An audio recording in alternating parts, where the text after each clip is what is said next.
welcome to Ringtalk, episode, no idea, 100 and something. You always know, I don't. 122, 121. Take that. With me, Martin Theobald, and with Steve Goodwin. How are you, Steve? I'm good, mate. How you keeping? Good. There's lots going on behind the scenes, isn't there? Some good, some not so good, some, it'll all come out in the wash. It will do, but people think we're sitting here doing nothing, but we're doing loads of stuff and having to fill loads of issues and deal with lots of stuff that we see how boxing is going to change. And as you say, some good, some not so good. Yeah, I promised you we're on for a shorter one this evening because I've got 35 minutes and I've got a dash, so we'll fire through everything that's going on. So let's get straight into it. The notices from last week from the board.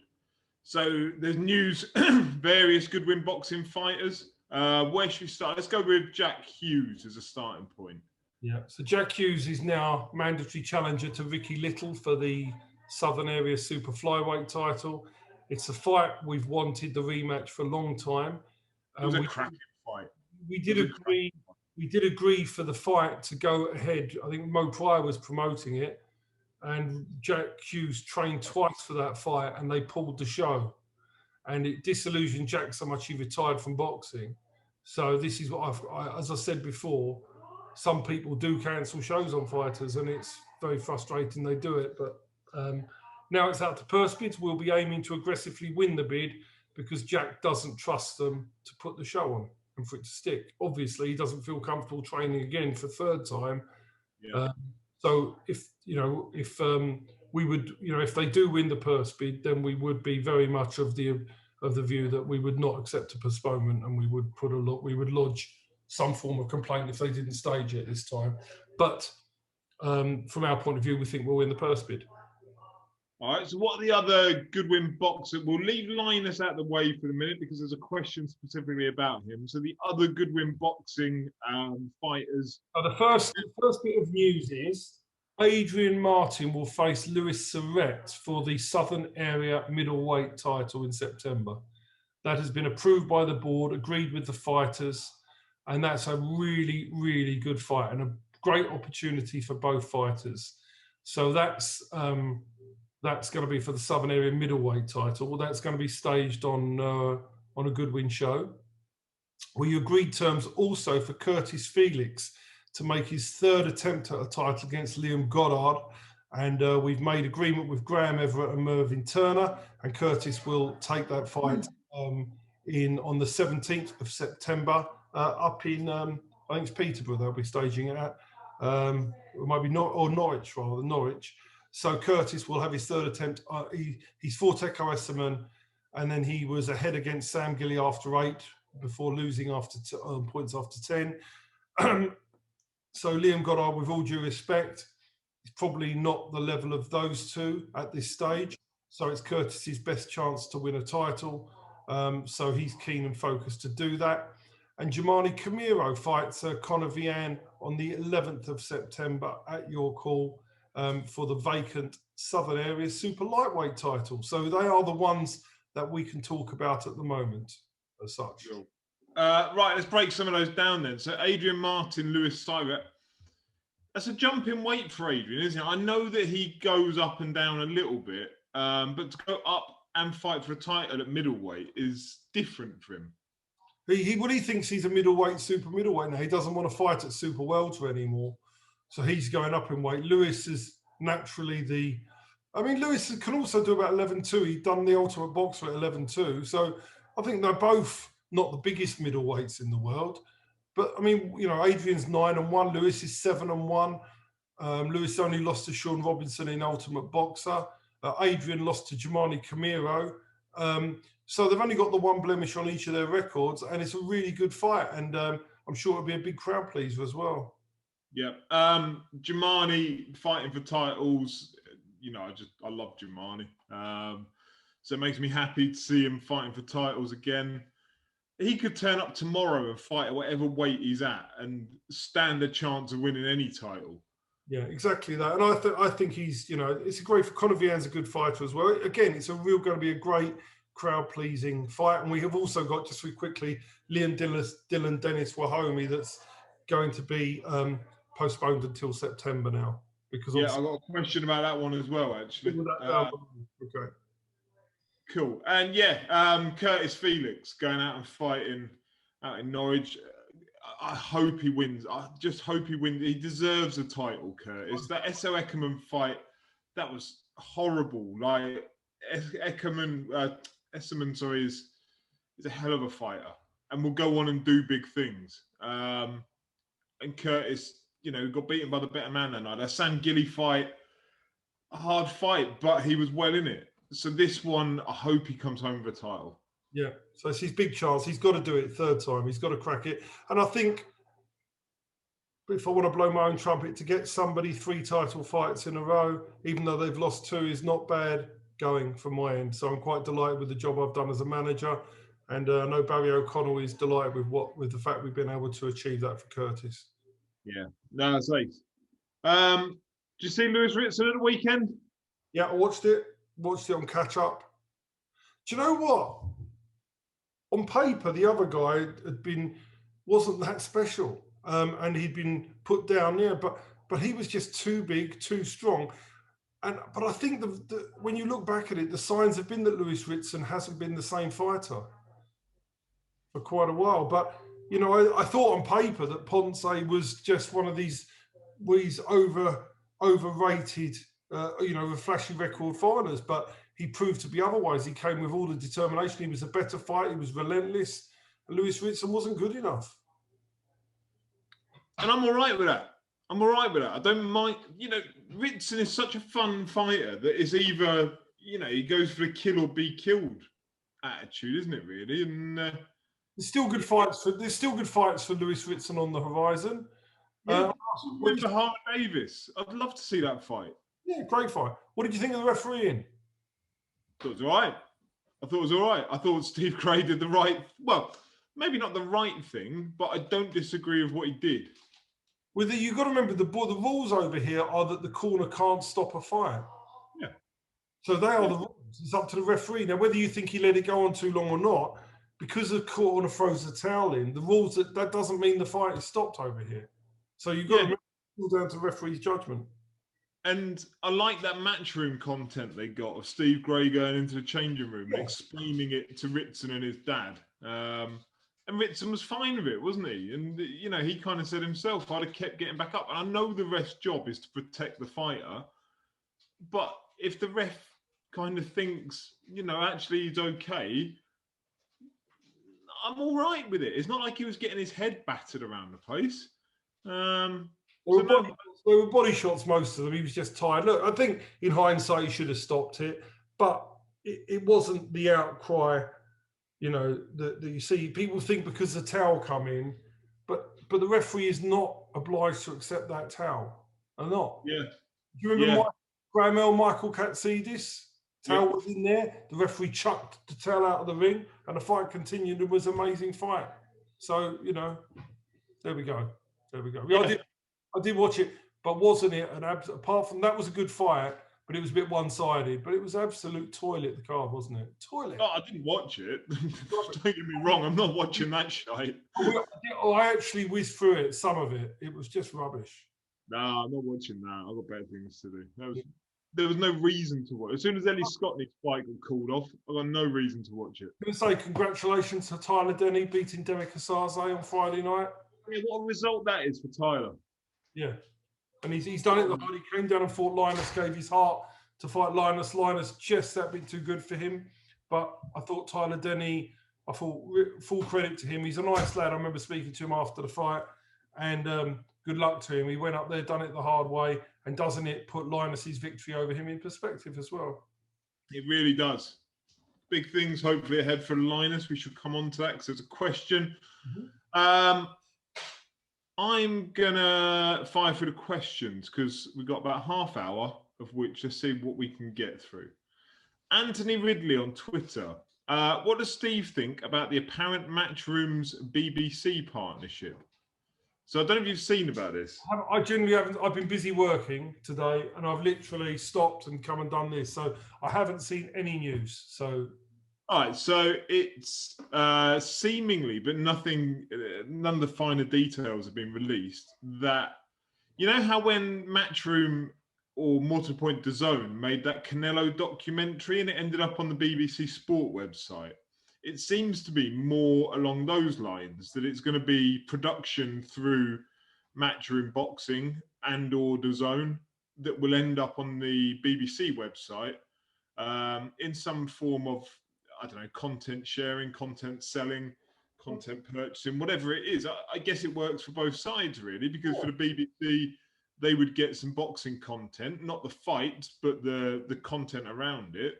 And for DAZN, they get a mainstream media partner that carries their product and advertises essentially for them for free. I think it sounds to me like a winner all round, and DAZN definitely need that because they've lost the Sky bandwagon. And if you notice on Saturday, they didn't even interview Eddie Hearn or really mention him on Saturday, did they? It was like he was already gone. It was like a bitter ex-partner already, weren't they? It was, wasn't it? So yeah, from that point of view, I think it makes sense for both sides. So good luck to them. Listen, all things that help boxing and get fighters more opportunities, I'm in favour of. And the split up of DAZN is going to help that. The whole thing of what he's done is going to help other fighters get deals and other things come through. So I think it's all good for boxing and it helps boxing. I mean, DAZN doesn't recoup the $1 billion and however many million others through boxing alone. They need ways to penetrate other markets. If that's via the BBC Sport website with their product and production content, then that's what they have to do, I guess. Exactly. No, I agree. Helps growth. Beto Q on Twitter. Would Steve consider doing his own production on shows a la Matchroom and then offer up the product to TV as a ready-made package? No, because I don't. Without you need to have the income to produce the product. So without the money from TV networks, you can't produce the product. So you would have to invest fortunes of money on the product, and I'm probably talking 6 figures plus. And do I personally feel at my position in life that I have any need or wish to gamble that sort of money? Number one, my wife would kill me. And number two, I have no need for money. So I'm quite happy with my life and I really don't need that stress or take that sort of gamble. So it's something somebody would do if they had the ambition to want to do that and take a risk of that sort of volume of money. And I am neither at the moment. I think the divorce would cost more than the production. Correct. A lot more. So we'll stay happy. So no, we're okay. And I have no. Boxing has never been about an ego for me, and I'm not egotistical enough to just try and get money to get my face on camera. And it's all been about whether we can naturally move to the next level. And we've learned a lot about that through the Sky deal as it is today. And when I've been to interviews with Channel 5, when I went with David Hay before, I know what networks are after and how it would work. And, people will always swallow up content for free. Everybody, yep. But there's a difference. There's no point doing that. And I've no issue to gamble £250,000 to try and see whether I can crack TV. I'm not interested. Yeah. Question 2 from Beto Q. Does Dennis Wahomey joining Mo Pryor scuppered the Leon Dillon fight for the first show back?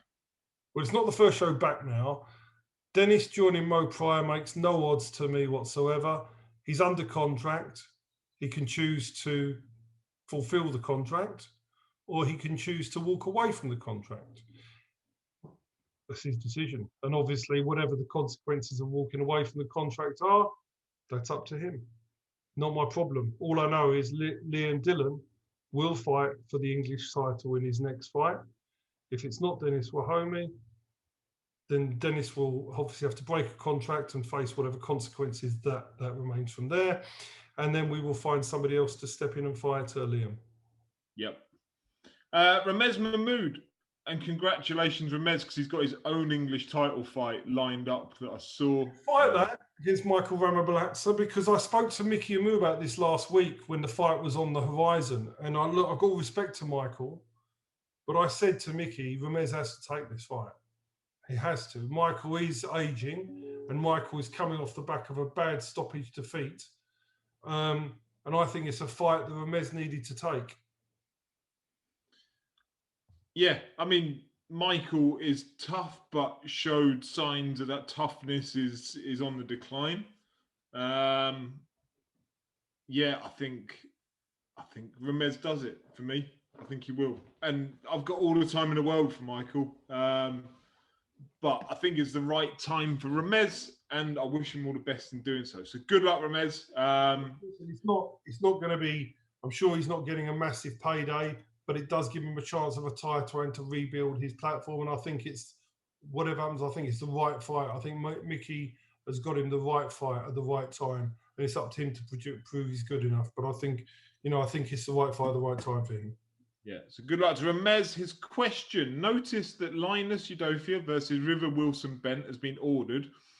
And I noticed Linus teasing on Twitter that the future is exciting. Could it be that fight? Could be.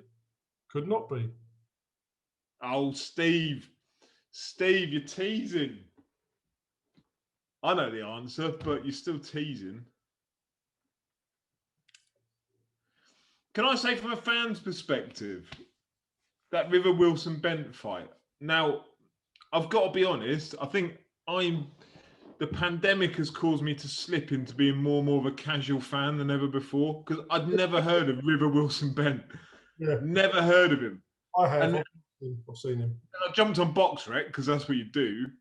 And I looked through his record and I thought, shit, this guy, he can fight. Like, just through looking at the people that he's fought and the way he's beaten them, I don't need to see him fight to be able to know from that he can fight. So yeah, from a fan's perspective, like immediately then my head goes into two different modes. One is the fan mode that says cracking, like almost similar to Tyler Denny. I didn't know a lot about Tyler Denny, but I could see from his record that he could clearly hold his own. But what do you get for beating Tyler Denny? What do you get for beating Wilson Bent? Well, he got from beating Tyler Denny, he became English champion and he's number 8 ranked in the country. That's what he got. This is a mandatory defense against somebody who's ranked lower than him. Now, doesn't mean that it's not a fight that we're going to fulfill. Doesn't mean that. Doesn't mean we're not. I'm sure there's a lot more. We'll talk about that. And obviously it's going to purse bids. So I don't want to say anything at this stage, but we will obviously be able to say more in due course. Oh, yeah. Yeah. I look forward to when you can talk about anything to do with that fight or any other fight or whatever. North Watford Elton. It's a very specific part of Watford that Elton is coming from here, which I don't know where Elton John's from in Watford, but I know he's a Hornets fan. Didn't he own them as well? Yeah, he did for a while. It's a weird mix, isn't it? John Barnes was playing for them and he was the chairman, and he was a really good chairman of Watford. They all loved him there. They all loved Elton. That's a weird mix. That's like Jack Cullen and Avni Yildirim. Where's that come from? Such a mental fight. But you know what? It's not a bad little fight because you know both fighters. It's a strange one, but I'd ask the question, what's Avni Yildirim's best win? I know his losses. I couldn't tell you who he's ever beaten. But you can lose sometime. He's got a little bit of a name now for who he's fought. So I think it's a great fight. I think Eddie's made a good fight there. Matchroom have made a good fight. We'll come on to that in a bit anyway. That's not North Watford Elton's question. He's asking, opinions on rematch clauses from a promoter's point of view and as a fan. As a promoter, it's very smart business if you can install one, because like with Dylan White, if you hadn't had a rematch clause, Povetkin could have gone into the sunset with the belts and not be forced to make a defense. So it's the bollocks belts anyway. No one cared about some made-up WBC title.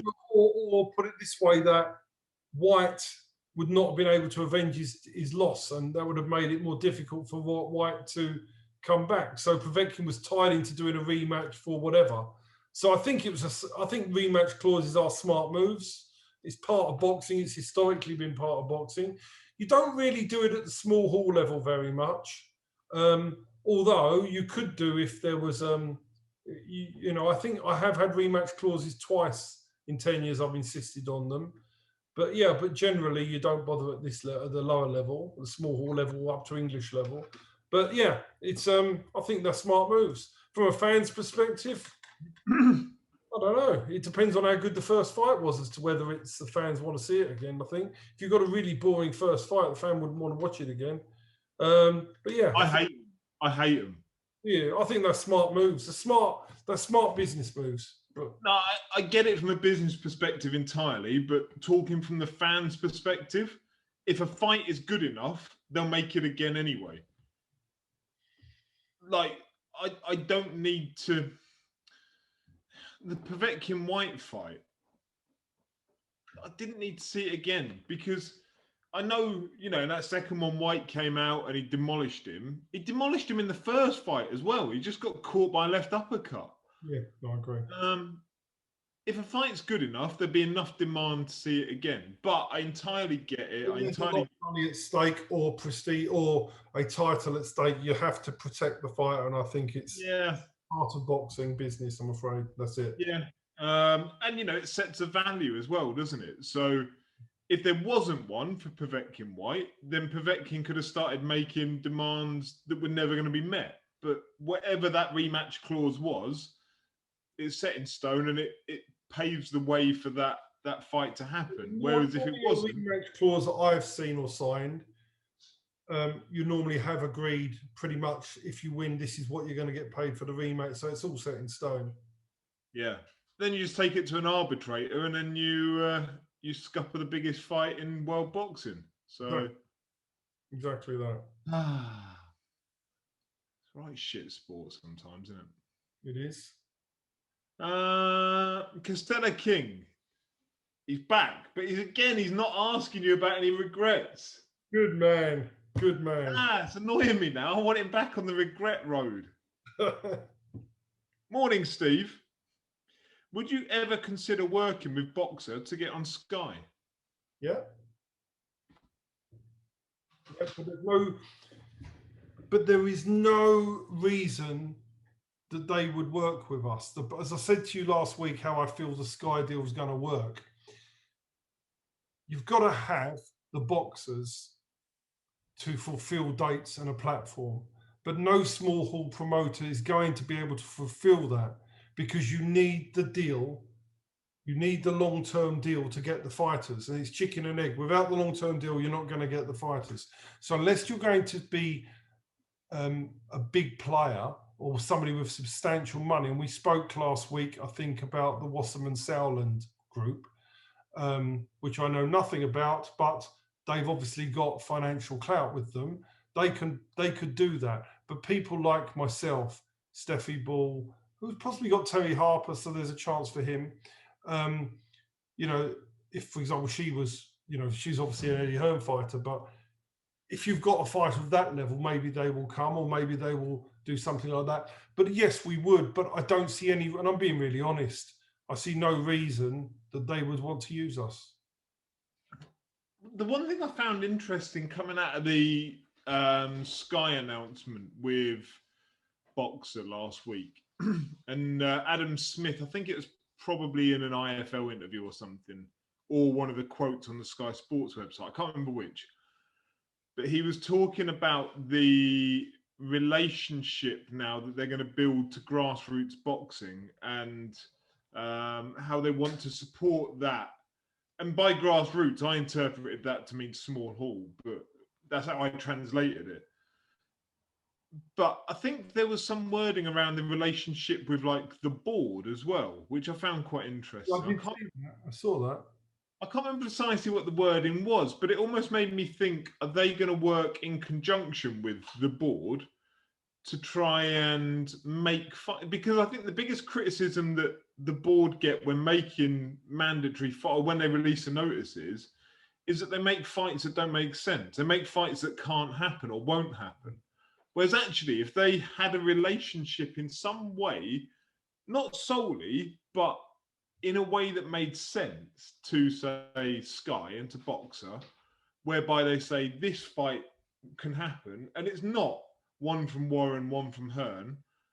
It's actually like two small hall guys, and then you put them together, and then that gets fed through. I think that could happen. I think what they will do is, when you say about boxer, they will come and cherry pick the fighters they want from certain promoters or management groups and try and make fights between them. So I think that's going to happen. I've been privy to a few conversations, and which I'm not going to divulge at this moment in time because they are confidential. But yeah, I can see certain things happening. So I think more will come in time. But I think it's going to be for the better. But they're not. I don't think for 1 second they're going to say, Steve Goodwin, put a show on with your fighters and put it on Sky. That isn't going to happen. They should do it winner stays on. If only someone had thought of that as an idea, eh? Yeah, and then not keep them on. Edward. Steve Barm on Twitter. Does the Sky deal with Top Rank and Boxer show ambition, or do they just want to stay in boxing for the sake of it so they can say they're a boxing channel? I think it's a really good question, that. That's a really good question. And I don't think none of us know the answer. Because I'm not convinced. I don't think there is a demand to watch Shakur Stevenson at 3 or 4 in the morning. It's not after his performance at the weekend, there isn't. No, but I don't feel I wouldn't get up at that time of the morning to watch him. So it's got to be something special to get me up in the middle of the night. So yes, people might watch it delayed, but all I can say is I'm not sure that there's a massive attraction, because we're going back now to what Box Nation put on the table, aren't we, with that? Because that's what the sort of things they were offering around the world, and it didn't get the numbers then. I don't see why that gets the numbers now. The Boxer thing, we've yet to see what they're going to deliver. But remember, when we talk Boxer, we are talking John Wishausen here. He's the man. It isn't Ben Shalom, who's the official licensed promoter. It's John Wishausen that is operating this system. And John is one of the best operators in the business. And I expect John to do a very good job. I really do expect him to do a very good job. How he does it, time is yet to see. And who he brings in outside, again, time is yet to see. We're yet to see. I think we'll be able to answer this question a lot better come September, because I don't know the answer yet. I genuinely don't know the answer. I think DAZN to some degree will have that model nailed better, in that where they have that world where you talk about getting up to watch Shakur Stevenson, like 1 in 500 people are going to bother actually getting up to watch Shakur Stevenson in the middle of the night. But if you had a card on with a couple of British fighters on the undercard to pique your interest, and you could get up in the morning and just whack it on your phone while you're having your breakfast and a coffee, then it works. No, I agree. But it needs works. Yeah, that's how that DAZN stuff, that cross-pollinating, taking your fighter over to America, to Italy, to Mexico, to wherever it is, if it's an awkward time frame, doesn't matter. I just wake up in the morning, I put it on my phone. Yeah, that keeps me paying £2, £3, whatever it goes up to a month, because there's an interest there. Yeah. I think that Top Rank Sky deal almost feels a bit token to me. We shall see. But then it's Josh Taylor.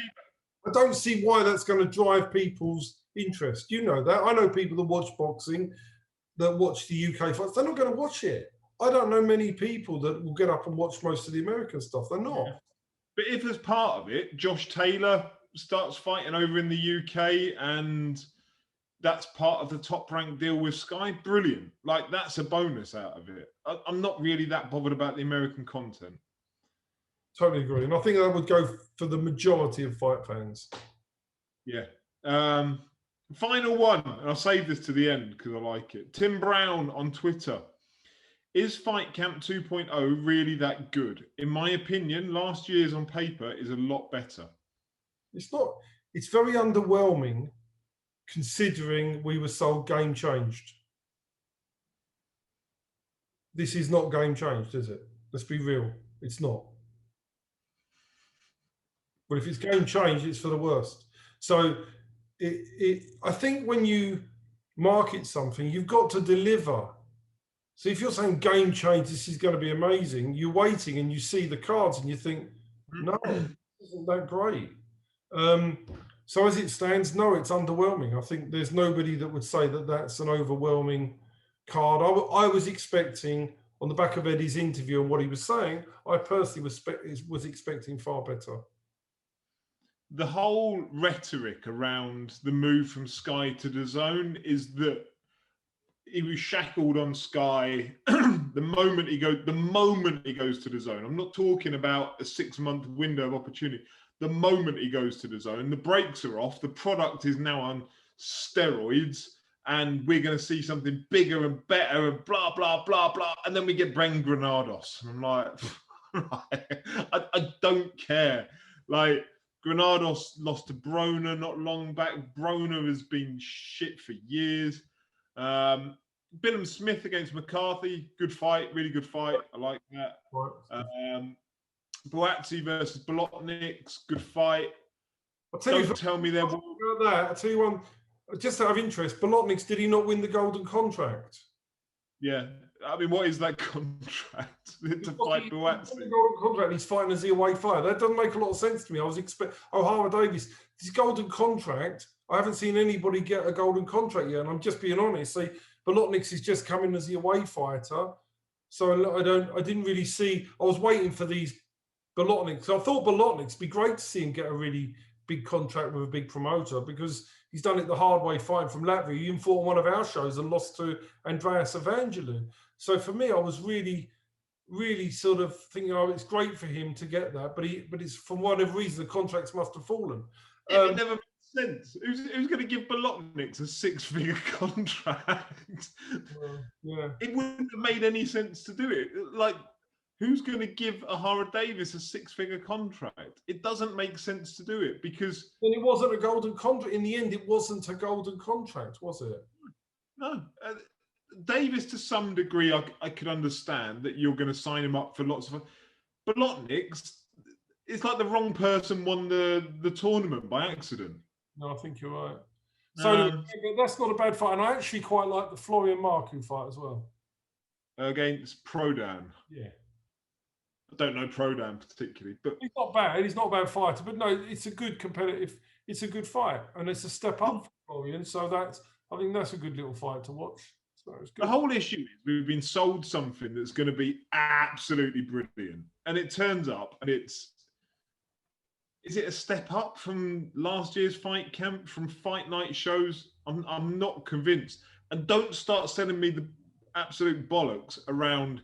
It's got a world title fight and a European title fight and a Commonwealth title fight, when your world title fight is Savannah Marshall versus to be confirmed, or Shannon Courtney versus to be confirmed. They're not world title fights. Not for me. Like, nah, they're not. I'm not having it. I'm not having it at all. The problem is, in life, isn't it? If you go around and make something and you raise expectations to a certain level, and you don't deliver that level, it's always going to look flat. Listen, will I watch it and will I enjoy the cards? Probably, yeah, I will. But I think there's enough on there to be enjoyable. But I'm just saying that it's just that the bar was raised to something that hasn't been fulfilled. That's all I'm saying with that. And almost it's a split dichotomy in the fact that you promise so much, but you keep the price so little, and then actually the product kind of meets somewhere about there. And so you're not disappointed too much, because for £2 a month, whatever. Like, I'm not going to cancel. I'll keep my DAZN subscription for £2 a month. Yeah. If you started charging me halfway through that £10 a month, I'd cancel. But I almost feel it's unfortunate for Matchroom that this is the starting point. If this was like a subsidiary, like bonus product that you got in the summer, great. But this is their starting point in the UK, and I'm not convinced it's very good. Yeah, no, I think it's fair. But we will see. I'm still saying I think there's enough fun fights on there to watch. That's in my opinion. I think it's watchable. I'll watch it. I think there's enough fun fights to watch, but honestly, it's not what I expected. I would say, as much as there are fun fights to watch, there are enough fun fights out of the 3 weeks to make one card. Yeah. Like, if you gave me Galahad Dickens, if you gave me Bingham Smith Morrison, if you gave me, I don't know, Conor Ben Granados, like those ones, that makes one card. Because all this undercard stuff is garbage. It's all garbage. It's crap.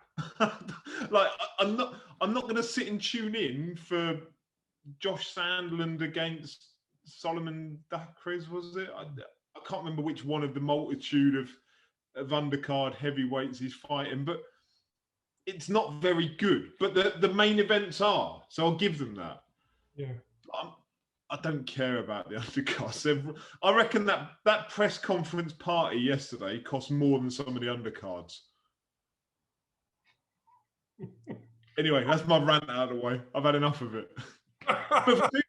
But for £2 a month, it's okay. I'm not complaining about it for the value. I'm complaining about it as a product. Yeah. That I'll still pay for.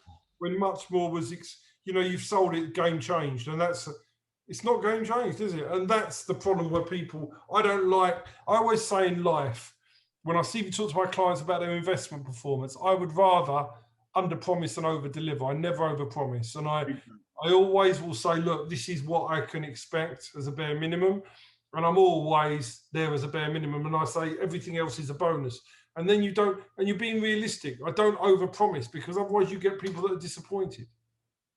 So it's very important. Agree. Right, that's it for the week. Hopefully we can, some of the stuff we've alluded to, talk about next week, maybe not. We're not going to over promise and under deliver, because that's not what you do in boxing, is it? So hopefully we will, but we can't make any promises. We'll see how we go. Cheers, Martin.